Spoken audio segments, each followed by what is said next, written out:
so you know why it is that I'm able to talk about this subject. So I started as a personal trainer 5 years ago, just at 24-Hour Fitness.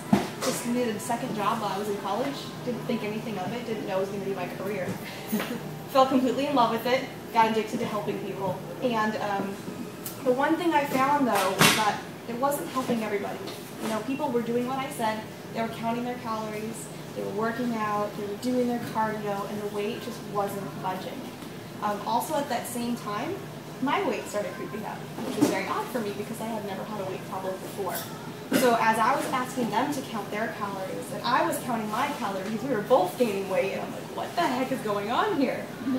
So I became very frustrated. I became very determined to figure out how this weight loss thing really works. But at the same time, I was eating less, I was moving more, I was doing what they say to do, and the weight just kept going up and up. So in August of 2008, I started my own personal training business. 2 weeks later, I got into a car accident. I was hit by 5 cars on the 405, the last one which flipped me on my side. It was definitely one of those lucky to be alive, you know, very, very grateful. I was able to walk away with no broken bones. Did you have any broken bones? Nope. See, isn't that amazing? I just have anxiety well, when I'm on the road, and I do it for a living, so I'm like, that could be a problem. Yeah. There could be some beliefs that might want to be changed. So car accidents, you know, I think people go one of two ways. They either think, you know, this has ruined my life and now it's over, or it's like an opportunity. It's a life-changing event. And for me, it was a life-changing event. I was not conscious of it at the time, but in the first month, I was laying there on the couch. I couldn't move. I lost 10 pounds just laying there. And it wasn't like I wasn't eating, you know. My boyfriend, God love him, but not the best cook. So as he was, you know, getting foods for me and all that good stuff, it wasn't the best food. It wasn't the healthy foods that I was normally eating. So it wasn't because I was eating less. It's none of that. People go, oh, maybe you just had less calorie intake. I wasn't moving, so I don't know how many less calories you can have for that. So it became, like I said, just obsessed with figuring out how does this work? How was I able to just lay here on the couch and lose weight? Why is this even happening? And that's when I found my certification program in food psychology. And that's where I learned exactly what I want to talk about today, which is how we actually process food, how our bodies actually work. Because it's not about how much we eat and how much we move. It's so much deeper than that.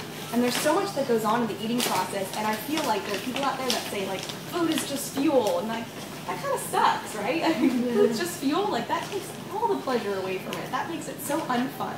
And let's get frank, I mean, people who are naturally thin, do they not love food?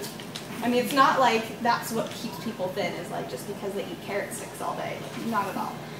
So how is it that we can have this relationship with food that's really healthy and invigorating and gives us pleasure, and we don't have any of that stuff like this is bad or this is good or this is going to make me gain weight, this is going to make me lose weight. We just want food to just be food. And I don't know about you, but eating is like a hobby for me. I mean, I wouldn't say I'm a foodie, but you know, I love it, and I love the experience of it. I love dining out. I love rich, great foods, and I appreciate food.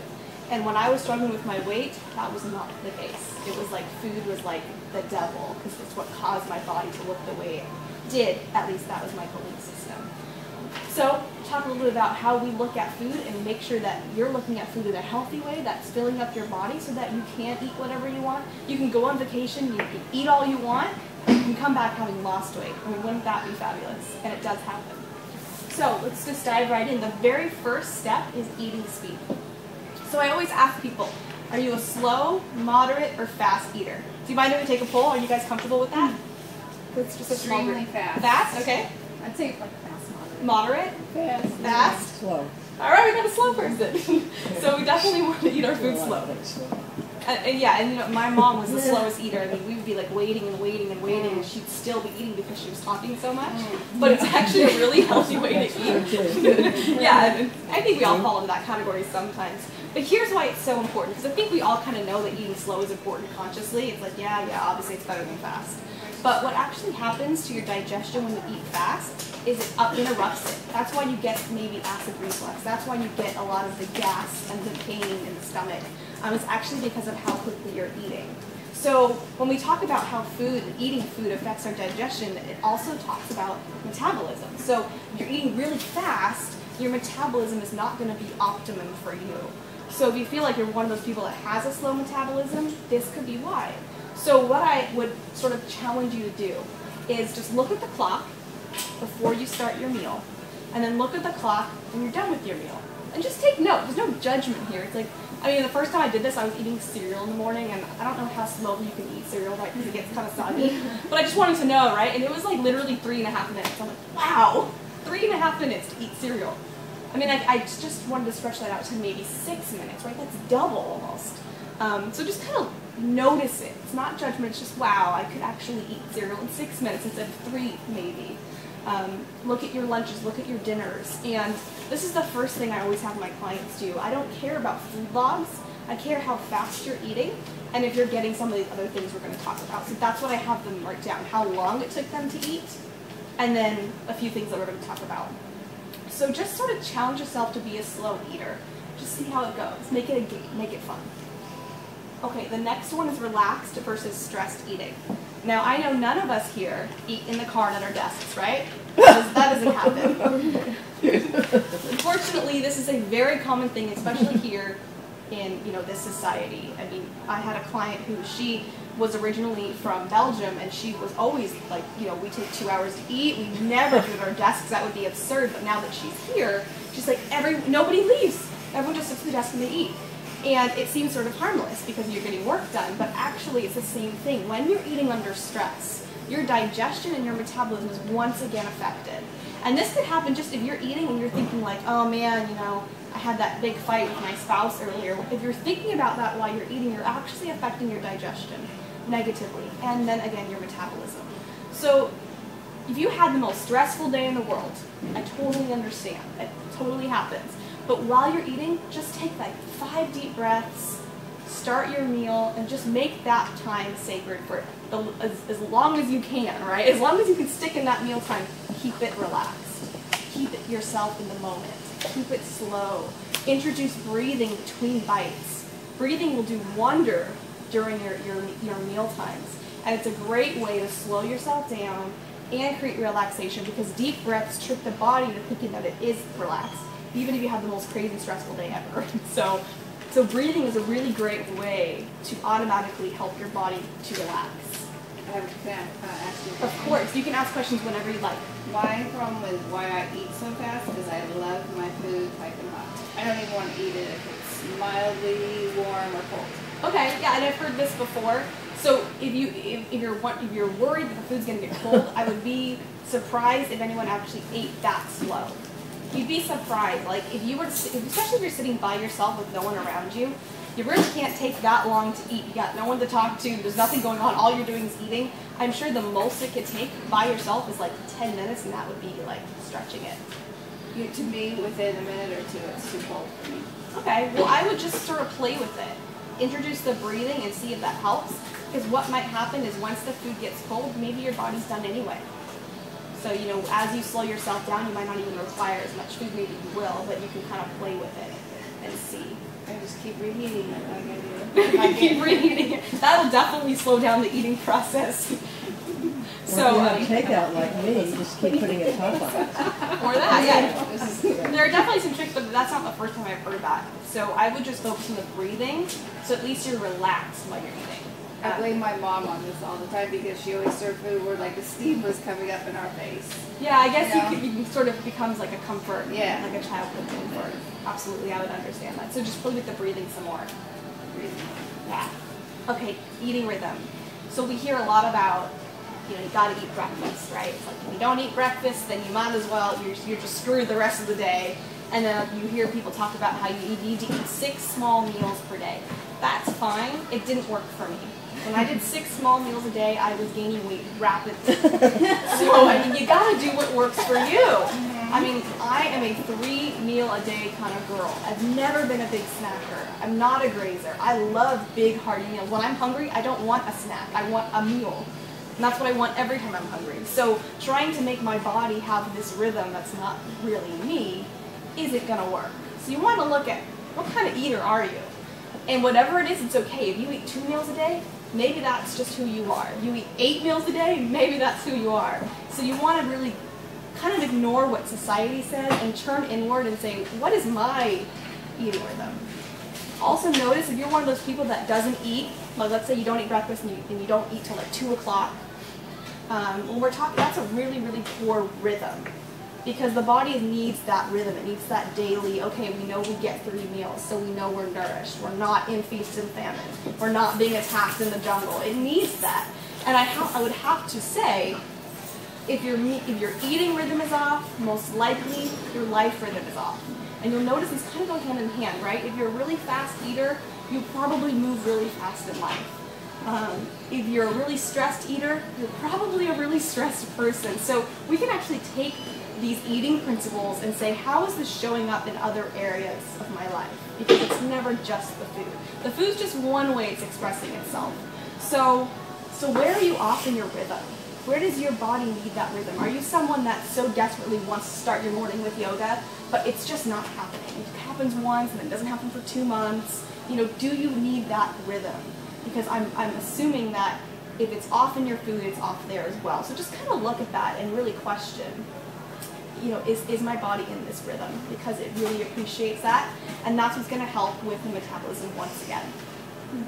Yes? So I have 2 small daughters, which is, I see myself as like I eat really fast. I have a 15-month-old who I have to like always feeding her and dealing with her, so I have to just like slip down my food and then deal with her about trying to take a breath and eat more slowly. Right. But my problem is like my eating rhythm. Like after I put them to bed, I always like want to have like a ton of snacks. Like I'm always eating like just like dry cereal or just like pretzels or whatever we have in our house. I get like my hands on that. But if I don't do it, then I always feel better the next morning. Probably because of guilt and also probably because I like feel better because I wasn't eating until like 10 o'clock at night.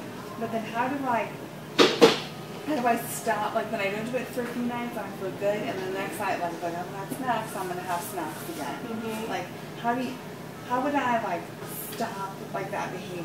Well, there's 2 things there. Usually there's not enough food during the day. That's the first one. I was a binge eater, too, at these things, and I had kind of the same story where I could go 3 days and not do it and be really proud of myself, but it always came back.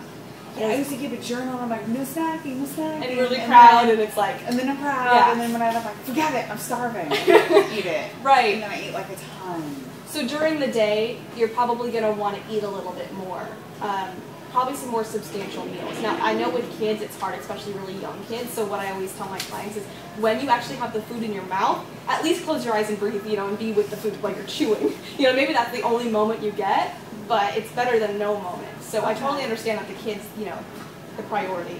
But at least when you're putting the fork in your mouth, just like, I can taste the food, I can taste the herbs, I'm with the food, that kind of thing, and then take a bite, like, I'm with the food, I'm with it, you know, like, so you'll kind of bounce back and forth. Ideally, you want to do that the whole time, but that might have to wait a little bit as the child grows. Blood sugar is what it is, right? For blood sugar. For binge eating? Yeah. Not necessarily. Sometimes it's actually just a psychological, the body feels like I think like I like to eat because I don't have like kids, like I'm hungry or I want more. You know, I just feel like I can just eat something and not have anyone. Yeah, it's your time. Yeah, around me, but like but I want to make my time not involve like eating. Right. But food is comfort. Yeah. And to deny that it's not would be lying to ourselves. Right. So the first thing I would do is actually, maybe you do have some time at night where you get a little, maybe make it a special meal, but then actually let it give you some comfort. And you might say that you don't need to keep going because you're actually getting what you wanted from it. If it's comfort, it might be something else. But usually when we turn to food for emotional reasons, people really talk about how emotional eating is a negative thing. I don't think it is. Because I think everyone emotionally eats, but you got to get what you want from it, right? You got to be emotionally fulfilled or you're going to keep going, and then comes the guilt and all the negative. So when I emotionally eat, like maybe I'm like, you know, oh my God, I had the worst day ever, I want to just eat Doritos, then I like sit down and I like really enjoy my Doritos, and then I don't need 2 bags. So there's a couple things to look at, and I would have to know more about you to answer that fully. But the first thing I would say is eat a little bit more during the day, and then get clear about what the food's giving you emotionally, and then give yourself that emotion, maybe with food and something else. Like maybe you need a hot bath and a cup of tea. I don't know, it depends what emotion you're going for. Okay. Does that make sense? Yeah, that's okay. So I put my time back. Okay. Yeah, but if you want to go further into it, I could talk to you outside of this, Yeah. and then I can give you some more feedback specifically to you. Okay. Okay? All right, my favorite one, number 4, is pleasure. You think it'd be obvious that we eat for pleasure? Unfortunately, it's not. In fact, one of my mentors calls it vitamin P, pleasure, because a lot of people don't realize how essential it is to get pleasure from your food. It's so vitally important that you get pleasure from your food, otherwise you will continue to eat more and more and more. You will feel the need to have seconds and thirds. You will feel like you need the snacking, all this stuff. If you got pleasure from every meal, you'd be surprised how much less you would need to eat. This is one of the things that I have my clients do, was they write how long they eat, and they tell me on a scale of 1 to 10 how much pleasure they got from every meal. So they write it on a spreadsheet, right? And I'm just shocked because it's like 3, 4, 4, 5. It's like, what are we doing? Why are we even eating if we're not getting pleasure from it? So you really want to start to just sort of notice, am I getting pleasure from my meals? Because sometimes people eat something really, really healthy because they think it's good for them, but they're getting no pleasure from it whatsoever. And then it's like, you might as well eat, what you really wanted and get the pleasure from it, because you wouldn't need to eat as much. And then your body would actually be a lot happier. And your body responds to your emotions first. If you eat and you have negative emotions and you feel guilty, it's harboring all that, it's holding on to it, it's slowing everything down. If you eat and you're happy and you're positive and you're like, yeah, this was the best, bag of Doritos ever, and the body's like, sweet, it just goes right through it. It has the systems in place to get rid of the toxins for you. It's so extremely intelligent. It's not like everything that goes in is just sticking to you, right? It's too smart for that. So when you bring all the pleasure you can to all your meals, you'd be surprised how much less you eat, and you'd be surprised what kind of things you might not even want to eat. I did this with Chinese food once, and I was eating this kind of like fried chicken, kind of, like low quality Chinese food, which I thought I always liked. And when I really sat down and ate it slow and I breathed, it tasted horrible. And it's like, wow, I didn't even like it. You think that's an obvious thing. Another one of my clients did this with those little donuts you get at the gas station, and she loved them. She ate them every single day. And I was like, that's fine. Eat your donuts, that's great. But here's the thing, I want you to put them on a plate. I want you to eat them slow. I want you to breathe, all the things that I'm teaching you today. She took a bite and she called me and she's like, Michelle, they taste like wax. She never even realized. She never realized. And because she was eating too fast, she was eating too stressed, she wasn't looking for that pleasure. She didn't realize that it didn't even give her pleasure. And it's like, okay, well, if that doesn't, what will? So sometimes when you give yourself the permission to eat what you really want, it's like, oh, I don't really like it. I guess I do want the peach. Turns out, I do like to eat healthy food just because it gives me more pleasure. But you need to test it sometimes. So nourishment quotient, this really goes into that emotional eating that I was talking about. When our food becomes punishing, there's nothing the body can do to really help you at that point. If it's going down with negative emotions, it's digesting negatively, it's metabolizing negatively. The emotions really do play a huge part in how your body functions. So when you're eating your food, you just want to make sure this is actually giving you nourishment. It's one of the emotions you might be going after too, is nourishment. So it's like, let it give it to you. What is going to make you feel so nourished? For me, it's always like a cup of tea. Like that just makes me feel like warm and comfy and everything. You might have certain foods or drinks, or you might have certain experiences like a bath or music or something creative, but you want to get that nourishment. And so this once again goes back to, if you're eating out or you're in a restaurant and like you know this meal over here is what you really, really want, and that's probably what's going to give you the most pleasure, the most nourishment. You get this, thing over here because it's healthier. You might not get what you want from it, and then maybe you want the dessert, and then maybe you go home and eat popcorn, and then you eat chips, and then it all sort of, goes. And if you would have just eaten the thing you really wanted, you'd be surprised how more often you choose the healthy option just naturally. So when you give yourself the freedom to do so and not force yourself to do it, it happens really organically. Awareness. This is probably one of my favorite ones as well, because it's shocking how unaware we are when we eat. This is what binge eating is. If you've ever had experience with binge eating, it's actually an unconscious process. Like you are completely checked out. The same way you might be like driving and then you get home and you're like, whoa, I don't remember driving at all. How did I get here? That actually happens with binge eating. So when it happens, it's like you go into it, you're eating, and you come out of it, you're like, oh my God, what just happened? I can't believe I just ate all that food and I feel like crap. But during the process, it's like you weren't there.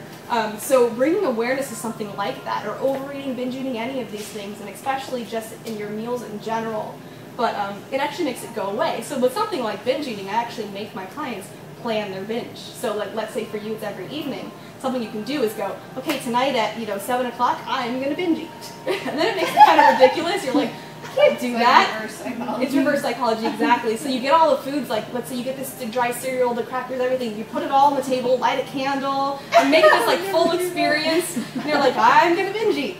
And it's like, I don't want to binge eat. Now it's conscious process. Now we're aware, and our mind's in, and we're like, this is stupid. This isn't gonna make me feel good. That's the funniest thing I've ever heard. Yeah, it's pretty funny.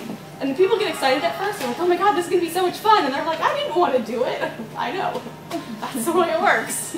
So don't be surprised if you don't want to do it. I had one client that I made her do something called food flooding, which is when you buy all the foods that you're afraid you're going to overeat, and you bring them into the house, and then you have the option to eat them in absolute abundance. Because the body feels deprived, it's going to keep wanting it more and more and more, so every time you eat it, you overeat. So she was really excited because she had this thing with sweets, right? I'm like, go buy all the sweets you want. I want like your pantry and your fridge stocked with sweets. And she was like, okay.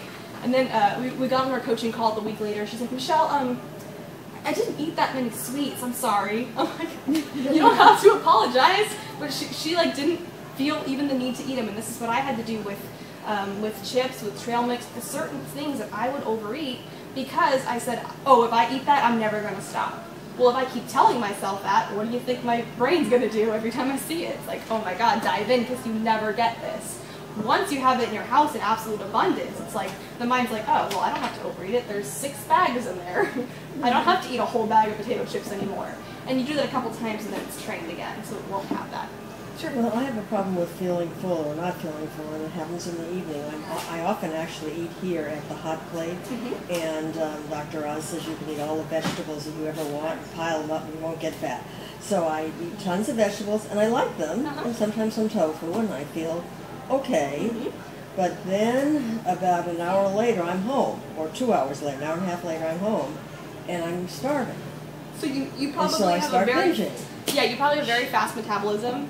So definitely when you're eating your meals, instead of choosing meals based on what someone says, like I want you to check in and say, what do I really, really want right now? Like forget what everyone says, because everyone's information is great for them, but your information is perfect for you. So you're going to be able to pick the best meals for your body. Nobody can tell you how to do that. I never tell my clients what to eat, ever, because I eat what's good for me, and they need to eat what's good for them. And if you don't know what's good for you, then how are you supposed to live the rest of your life without me? I have to be there every day. And I don't want to work with clients for 15 years. I want to work with them for 2 months and then go. So, in other words, I have a hard time in the evening feeling full. So it sounds like more. that primary meal, the dinner meal, instead of just eating veggies and tofu, maybe sometimes you do want that, but maybe sometimes you want some bread, or maybe sometimes you want salmon, or whatever. You just eat what you want. Like maybe tap in and say, what do I really, really want? Like look around and go, what sounds good? Because the body's going to give you the answers. It's going to go, you know what? I'm freaking hungry and I want like 6 potatoes and big old piece of chicken. Like it's going to tell you what to eat. And you have to trust your instincts. It's very important that you trust the gut because it's telling you exactly what it needs all the time. That's what cravings are. So if you don't trust it, then you're kind of off on your own listening to different sorts of experts to figure out what you're supposed to eat. And that doesn't really work. Didn't work for me, didn't work for my clients, and like I said, you have to hire me for the rest of your life. I don't recommend that. So the next one, toxic dietary beliefs. This is fun. At my live events, I actually get on a big board, and I go, okay, everyone tell me what they believe about food, and we just keep, just crazy things, like carbs make you fat, and, sugar's the devil, and we just write them all, and we get, tons, because we are just fed toxic dietary beliefs every single day. And then they keep playing in your mind. So if you think carbs make you fat, what do you think is going to happen when you eat carbs? They're going to make you fat, right? And the crazy thing about the body is that even just if you saw a piece of cake and you were like, ugh, that's going to go right to my thigh, it quite literally will. You might as well eat it because the brain starts to produce the process of eating and digestion. And you don't even have to eat it. So your mind and your body is that powerful. So you want to start changing your beliefs around food. You want it to feel like all food is good. It's equal. There's nothing that's bad. The only time you can say a food is bad for you is when it makes you feel bad. And then if you keep eating something that makes you feel bad, then you're like, well, that's like self-sabotage, right? Like every time you eat McDonald's, you feel like crap and then you keep eating it every day. Your body's like, what are you doing to me? I'm telling you I don't like this. And then you just keep doing it anyway. So you want to start just creating your own beliefs around food. Just start testing things. Does this make me feel bad? Do I get a stomach ache? Do I feel stuffed? Do I feel bloated? Does it make my nose run?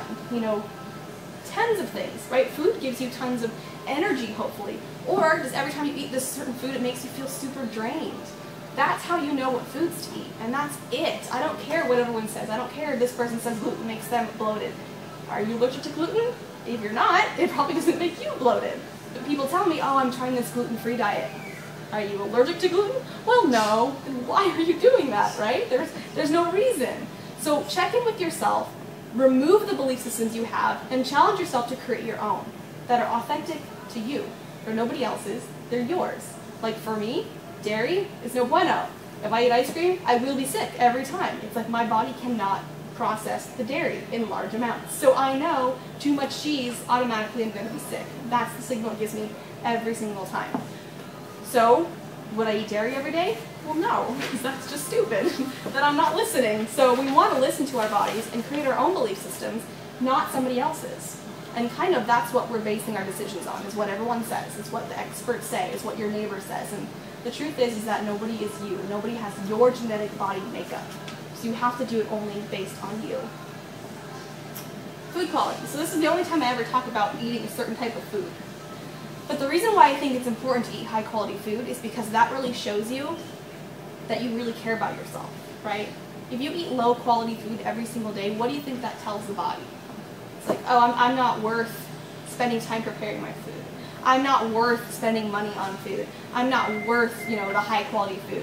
Obviously, since you're all here, I'm assuming this is not a problem because Whole Foods has the best high quality food you can get. And I think it's worth every penny, and I think it shows you that you have an investment in yourself and your body and that you care about yourself. It's a self-care technique.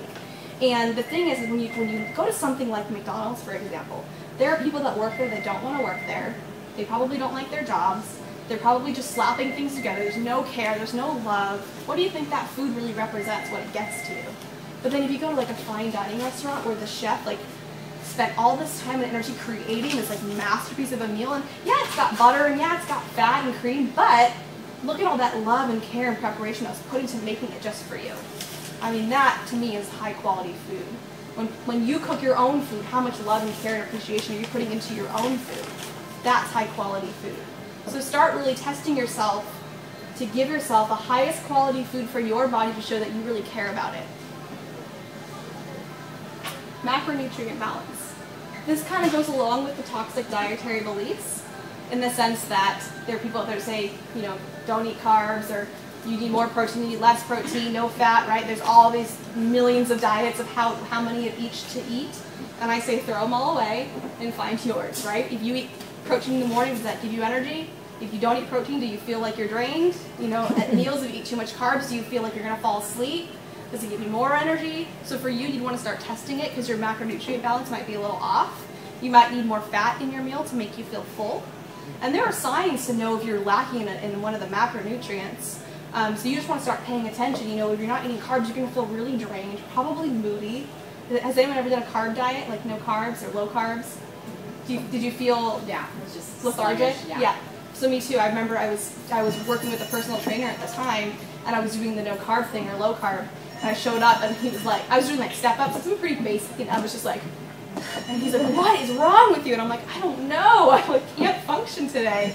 And it was because of the low carb. So I need more carbs. So if you have not enough fat, you're probably going to feel like you're not full because fat takes the longest to digest. So you might need just adding some more olive oil, just things like that. Nuts. If you do like fish, obviously fish is a great source of fats. And if you don't have enough protein, you might feel like you don't have a good muscle density. You're not having an easy time building muscle. That kind of thing. You might feel really weak. So, and there are tons of more signs, and it's not my expertise, but you can look online and see if you're missing some. But really, it's going to be body intuition. It's kind of based on the way that you feel. You'll really know. It's like, oh man, I need more carbs. For you, I need more fat in my meals because I'm just not full. And the last one is caffeine, sugar intake. This is like one of the biggest things I see in the society is we sort of rely on caffeine as our energy source. I know none of us do that, right? Here, we don't do that. Of course not. Unfortunately, caffeine becomes a source of energy, and what happens is then you are obviously depending on it, and your body's like, I guess I don't need to produce that anymore. She's got it covered, you know. She's producing it all by herself with her cup of coffee each day. You know, we get that 3 o'clock wall and we think we need caffeine. But what is it that we really need? When you really check in at that moment, what do you need? Maybe you do need a nap. I mean, that's very possible. You might just need to close your eyes for 2 minutes and breathe. You might need to move. So you want to actually ask yourself, is it really caffeine that I need? Why am I lacking energy? Or is there something that's going on in my life that my body really doesn't feel the need to keep going? Like, are you feeling a little bit depressed? The body's like, why? 3 o'clock, let's just go to bed and forget it. The day's over, I'm done. You know, because that's very possible. And I deal with a lot of people that sort of give up. And so if you've given up and you're sort of just going with the motions, it's like, why give yourself energy? The body doesn't see the need. So you really want to question, why would my body get tired at 3 o'clock if you're hitting that wall, or whatever time it is? Isn't that a physical, biological fact? I mean, that, you know, that you kind of have these... Your cortisol levels obviously range, but you shouldn't be tired at 3 o'clock. That's very, very early. Your cortisol should not be dropping off till later in the evening for you to go to sleep. So it's going to spike in the morning, and it's going to waver a little, but it's going to relatively be in the same place. Now, if you didn't eat lunch, of course it's going to drop. No, so there's going to be that plays into it. But if you're having regular meal rhythm, you should not be falling asleep at 3 o'clock. And in my life, I noticed when I was personal training and I was kind of over it, like I was ready to start my coaching practice and really do what I love, I was hitting that 3 o'clock wall every single day. And I had a 3 o'clock client, so it was like getting myself out of the house was like, oh, and I loved that client too. It had nothing to do with him. But I was like, I just want to lay on this couch and not move. But what I realized was I was lying to myself. I wasn't stepping up. I wasn't doing what I really wanted to do in my life.